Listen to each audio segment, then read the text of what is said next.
नमस्कार, आपण पाहत आहे भांडा फोड न्यूज. एका दमात भ्रष्टाचारी कोमात.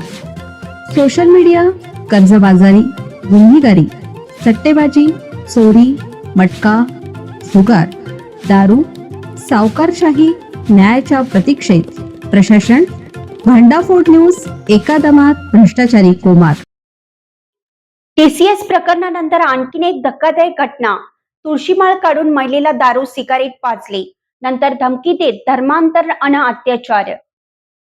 टीसीएस प्रकरणानंतर नाशिकमधील एका आयटी कंपनीशी संबंधित आणखीन एक गंभीर घटना उघडकीस आली. एका महिलेवर लैंगिक अत्याचार करून तिचे जबरदस्तीने इस्लाममध्ये धर्मांतर करण्यात आल्याचा आरोप आहे.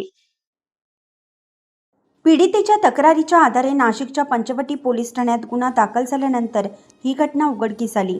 पोलिसांनी दिलेल्या माहितीनुसार या प्रकरणातील आरोपीची ओळख तन्झीर इनामदार अशी पटली असून तो सध्या पोलीस कोठडीत आहे. पीडितेने तिच्या तक्रारीत आरोप केला आहे की आरोपी तिला वेगवेगळ्या ठिकाणी घेऊन जात असे, जिथे तिला दारू पिण्याचा आणि सिगारेट ओढण्यास भाग पाडले जात असे. तसेच तिचा शारीरिक छळही केला जात असे. आरोपीने तिच्या गळ्यातील तुळशीची माळ आणि मनगटीतील पवित्र धागा काढून घेतला. त्यानंतर तिच्यावर एका विशिष्ट धर्माच्या चालीरीती स्वीकारण्यासाठी दबाव टाकण्यात आला. तिच्या म्हणण्यानुसार आरोपीने तिला गजवा ए हिंदशी निष्ठा राखण्याची शपथ घेण्यासही भाग पाडले. तक्रारीनुसार आरोपीने महिलेवर जबरदस्ती केली आणि आपल्या मोबाईल फोनमध्ये तिचे फोटो काढले. नंतर जानेवारी 2026 मध्ये तिला एका लॉजमध्ये नेण्यात आलं आणि ते फोटो व्हायरल करण्याची धमकी, तिचा लैंगिक छळ करण्यात आला.